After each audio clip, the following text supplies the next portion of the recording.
Welcome back to the channel. So for today's video, it's going to be an exciting one. I am filming an R34 GTR. Shout out to Paul for being down and for the opportunity to experience this platform, which is really hard to come by because not too many people have them. And this car is beautiful. On social media, it just looks spectacular, and I can't wait to get the story and just what's done to the build and just experience the R34 GTR, because this would be my first time. I've never been in one. I've seen them at meets plenty of times, but this is going to be a really special one.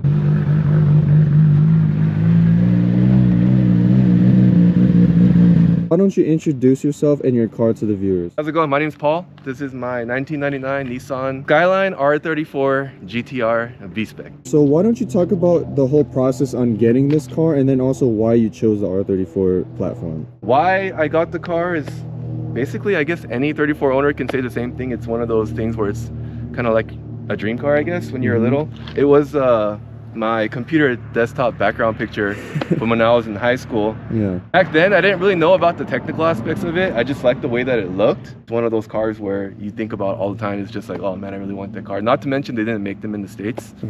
So yeah, it's kind of the forbidden fruit that everyone wants. As far as the import process, I bought the car in 2022 in Japan through Top Rank. Yeah. And then I had it stored there until 2024, which is when it became legal here. This car is a 1999 January production model, so it became legal to import in January of 2024.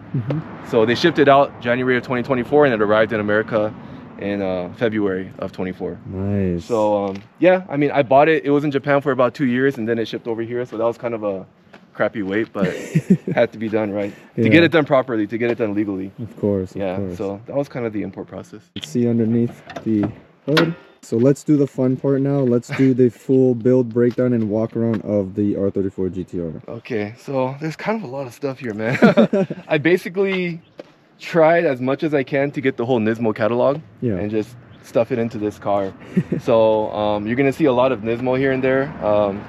Basic stuff to start off with. But I guess my most prized item in this car is this Nismo carbon box. They don't make these anymore. Oh my gosh. And that's a very expensive piece. So yeah, so that Nismo carbon air box. I've got the Nismo carbon inlet pipes, the strut bar, intake plenum, radiator. So these are all the Nismo items, the main Nismo items. Yeah, you and can then see it right there. Yeah, the intercooler. And then this is actually a Nismo cooling plate. It comes from the Omori factory. Now, if you notice, there's a big old hole right here, and one might wonder, why is there a freaking hole? Why didn't they close it all the way? If you look up, I have a Nismo hood scoop right here. So when you close the hood, this scoop goes into this section right here. Air goes in from here through the hood scoop into this hole out here, and this hole right here matches up right to the air box. This is so crazy. It's kind of like a direct airflow system that goes in. This is crazy. Nismo designed it, you know, they did it right, so it's pretty cool. And then I have a catch can coolant overflow from V-Spec. He makes really good stuff. Nice. So inside the engine, it's a stock bottom end, stock pistons, crank, rods, all that stuff. The only thing I changed on the inside is the cams. The camshafts are Tomei, and then the cam gears are also Tomei. So when we start the car, you're gonna hear like that prop, you know, the cams. So we have cams, and then I have head studs in the cars, you know, just as a safety precaution. Nice. And then fueling, I have radium fuel rail, and then radium fuel pump. So all the fuel stuff is gonna be radium all the way down to the fuel pump in the back. I mean, everything else I think is kind of like aesthetic stuff, but performance-wise, it's and then the PRP trigger kit. Yeah. PRP trigger kit. So do you have any idea of how much power it makes? Right now on E it's at 520. 520, which isn't that much. The car is only tuned to 17 psi, which is like very little to what this engine can handle. But I wanted kind of like that reliable. That's what I was looking for. I want to be able to mash on it and not worry about it. So 17 psi was kind of like that, you know, like I have zero worries about mashing on the car. Which I rarely do anyway, but yeah, it's just nice to know that it's never gonna break, even if I like go crazy on it. Okay, so if you're saying 17 psi is mild on this build or on this motor, like what are some of like the psi numbers that like bigger builds do? I'd say like upwards of 30. Oh wow. Yeah, so 25 to 30 I'd say be on the higher end for this car. Okay. That I've seen. But yeah, I think 17 is pretty low, conservative, and I don't have to worry about anything, so we just kept it there. Suspension wise, I have Olin's coilovers right here. all the way around. And then I have the endless big brake kit, front and rear. Wheels are LMGT4s in gloss black, 18 by 10.5 plus 15 squared. Okay. The tires are Michelin Pilot Sport 4S 275 35 18. As far as the body is concerned, it's basically all not Z-Tune, but Nismo stuff. The fenders are the Z-Tune fenders. I have the R-Tune hood up here, you see with the vents. Yep. Nismo side skirts and rear spats. And then if you look at the front, the bumper is a Nismo S-Tune bumper. So the bumper, they have the S-Tune and the Z-Tune bumper. There's also, I think, an R-Tune bumper, but I don't really know much about that. But the difference between S-Tune and Z-Tune is there's this hole right here. That's the Z-Tune doesn't have that. The S-Tune does have that. And then the S-Tune is two separate pieces, top and bottom, for this part right here. But the Z-Tune is all one piece. Ooh. Yeah. Some of the carbon stuff I have, this is a Mines carbon mirror. And then in the front, the carbon lip, that's also Mines. Okay. And then I have the Mines rear wing risers right here. I got these right here. And then this is actually Nismo. It's a dry carbon wing blade. Nice. But it doesn't look dry because I clear coated it. Exhaust, I have the Tome Extreme TI. So it's pretty obnoxious, but it's a Skyline. It's already obnoxious. As far as the interior is concerned, this part's easy because I didn't change a goddamn thing on this thing. I wanted the inside to look like how it came out from the factory.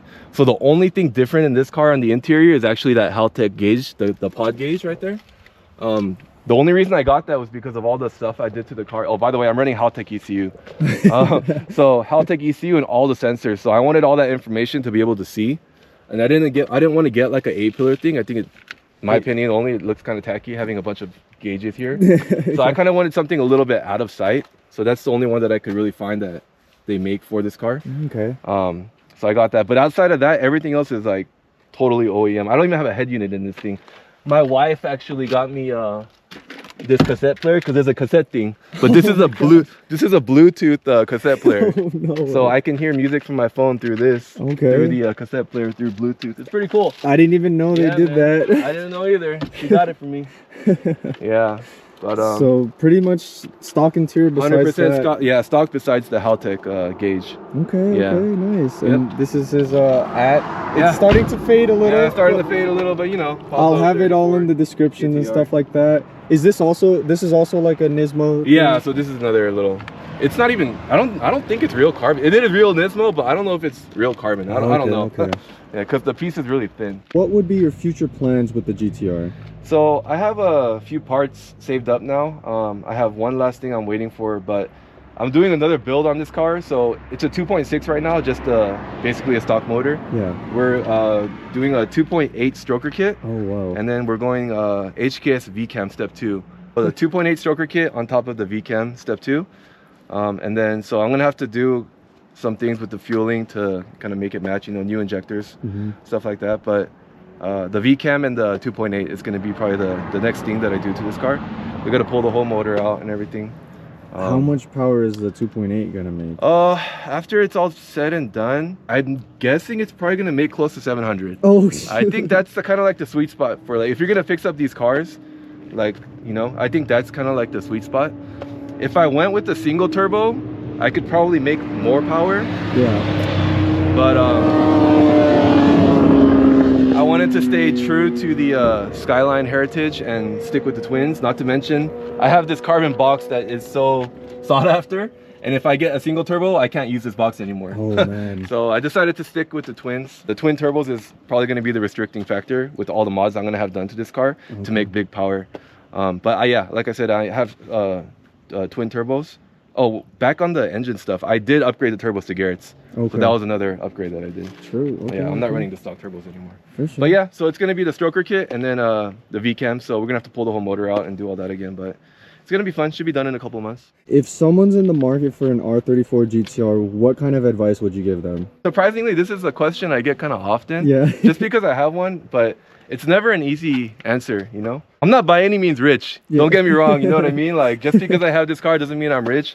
I just work a lot. Okay. I work a lot. I know I mentioned to you before, but I came from an engineering background and I worked in construction. I got laid off from that job, and then I actually have my own business now, and I own a retail store. Yeah. Owning your own business and making money that way, I guess, kind of helped in saving up for this car. Sure. But in the end, honestly, man, you just gotta keep saving. Like, I guess you can say, since I've loved this car since high school, it's always been on the back of my mind. Like, technically, I guess I've kind of been saving almost my whole life since high school, I guess you can say. Yeah. So just, you gotta save, man, and you just gotta work towards it. Have that picture set up, you know, like a vision board, like a lot of people do, and just look at it and be like, one day, and one day it'll happen. You know, like, that's just kind of how I did it. So I didn't like make money quick all of a sudden and just buy the car. It's one of those things where I had to work my ass off for it, you know, for many years. You know, so it's like, you know, like I said, just because I have the car now doesn't mean I'm rich or anything. Like, and I also mentioned before, my first sports car was a 350Z back in college, and I love that car. So, you know, I have a soft spot for Z's, 350Zs, 370Zs, even 400Zs. I love Z's. You know? So I started with, you know, with those cars, and like, you know, now having this car is just kind of like one of those things where it's just like it's a blessing, but also kind of a curse, because people look at you too much when you're on the road in this car. We literally got stared at like a billion times coming up here, but yeah. I've had the car in the States for about 1.5 years now. Okay. And it's probably been like being worked on for like 6 months of that year. So I've driven it around like in my garage and whatnot for about a year. Yeah. So in that time, it's been 100% reliable. That's like the main thing that I'm really happy about with this car. The build has been awesome. Everything is great. Nothing has broken down. Everything is good. So in terms of like the driving experience, it's just one of those cars, like, you get into it and you're happy automatically. You know what I mean? It's like one of those cars for me. So so that part of it is great. One of the bad things, and I mentioned this before, was just like the amount of attention you get in this car. I'm not used to it. I'm kind of a quiet person when you meet me, but I'm not really attention seeking, but this car just like gets so much attention, and it's kind of crazy.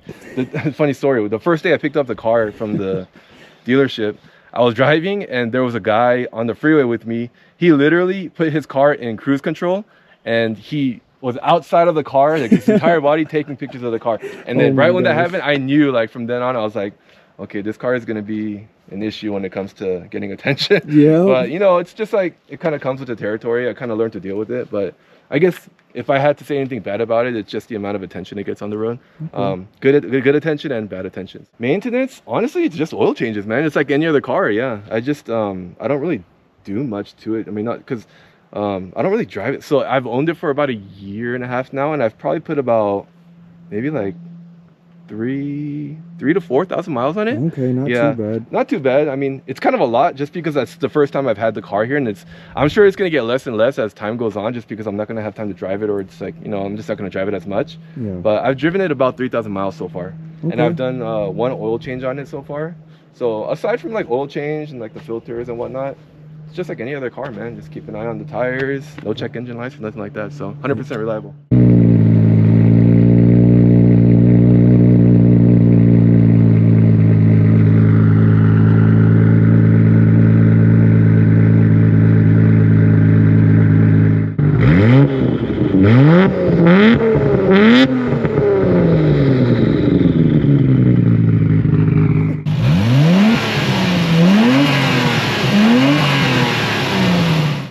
We're gonna drive down soon, but I wanted to do my quick just impressions of the car. So first of all, this car is very beautiful. Let's walk around the car.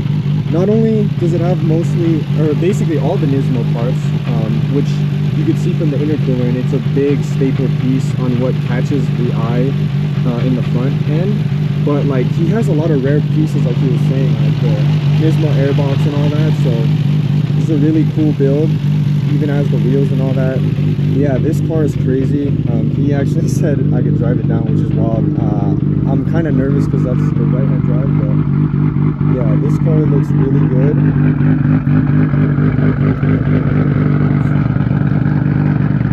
Just from the rear, the Tillman kind of has like a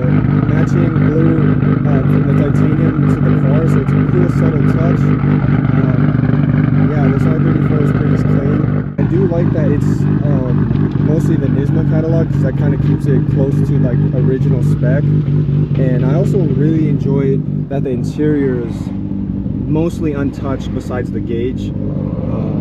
There was a lot of people coming up to us while we were filming, so that was pretty funny. But yeah, overall, very beautiful car. Shout out to Paul for being down to film, and I'm looking forward to seeing the next build. It would be really cool to see the 700 horsepower.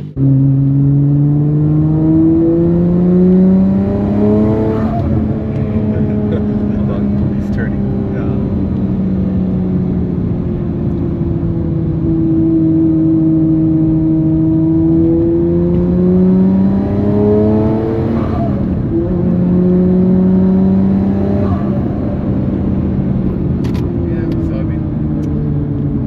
Crazy, but Sounds really good though. yeah, I mean, it sounds really good. Never get sick of the RV sound, you know. Like inside the cabin, you can kind of hear the intake pretty well. Like Yeah, inside, yeah, you can hear it yeah, pretty well. you can hear it pretty well. Like, Yeah. what RPM do you have to go to like make it sound? I guess? Probably about 4. Okay. Yeah, I'd say at 4 it starts to get kind of loud, but Let's try to get it right now.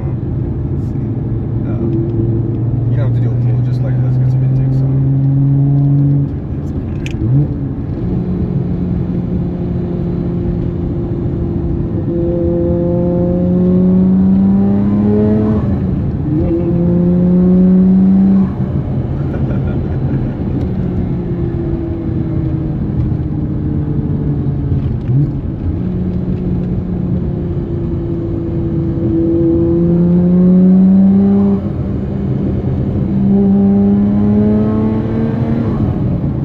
My first time in an R34, and he told me to drive it, which is wild, but I'm gonna hand it over to him and we're just gonna get right into it. you can adjust the seat and all that stuff if you want. This is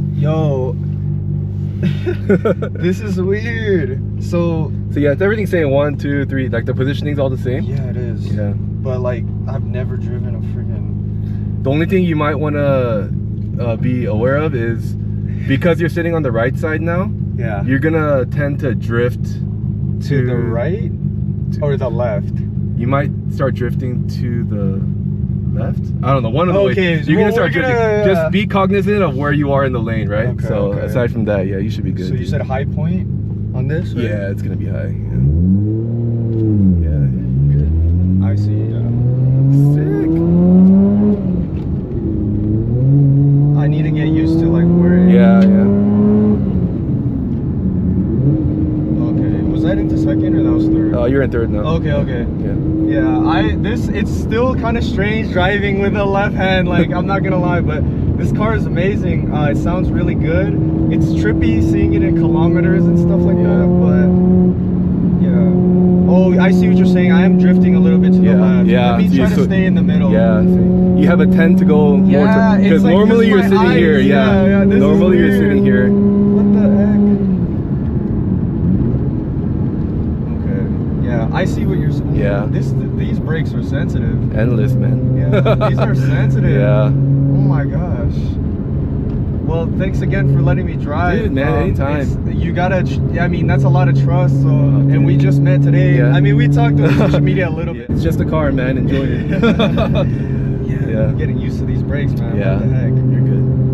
So, how long did it take for you to get used to driving like right hand? Honestly, you just have one full day of driving and that's it, man. Like, you get used to it, yeah. So when you get into your daily, like, do you have any? Is there any like? There was in the beginning, Yeah, but yeah, now yeah. like I've done it so many times where I can, my brain kind of it adjusts pretty quickly. Okay, so I can check this off my bucket list, driving a Yeah, there you go. R34 GTR. There you go.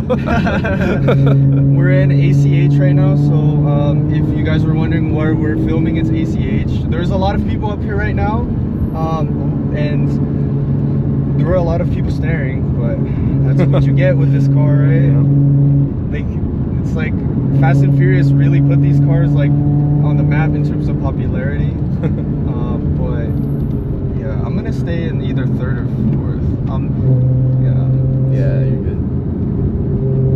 Wow, this is crazy. I haven't been to ACH in years, and like to think that I'm driving an R34 GTR and ACH after like years of not coming is just it's a weird thing to think about, guys. Do you mind you know, speaking on like how much it costed, unless, well, you don't have to, but like some people might wonder like how much it costs to buy the car itself. You don't have to, but like, yeah, you can say a range if you don't want to say like the exact. So this car, I mean, depending on, because it's a used car, right? Yeah, so the used market is so like up and down depending on the condition of the car. So you can get a decent, you know, 34 GTR, like a base model, you can probably get anywhere between like 130 to 150 around there. And then V-Spec, which is this car, I say like 150, you know, and up. Anywhere between like 130 to, you know, upwards. The sky's the limit. Like I told you before, like that Z-Tune, like over $1 million. It's, oh my gosh. Yeah, it gets crazy. It can get crazy. So the Z-Tunes, let's just kind of speak on that again, since most people won't know. So what exactly are the Z-Tunes again? Right, so the Z-Tune is like the final culmination of the R34 GTR production. No, not production, sorry. Is a final culmination of Nissan's R34 GTR back in 2002, I think it was.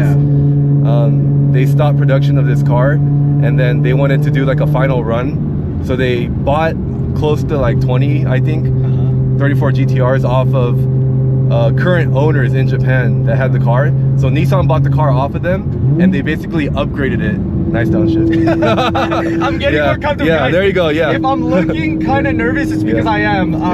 I haven't driven an R34 GTR ever, and I don't drive stick as much anymore. But like, I had to do a yeah, you got to do it. Yeah, you got to do it, man. That was a good one too. I liked it. Yeah, you see? Yeah. Okay, you can drive. I'm acclimating, boys. All right. Anyways, the Z-Tune, they brought it from the other owners, and so they bought it from the owners, and I'd say about 20. I want to say there were like 20 of them. Yeah. And they're like in the millions. Yeah. So now they're so rare that they are in like the millions. Okay. Dang. Yeah. So it's up there with like the what's the R33 again? The 400R.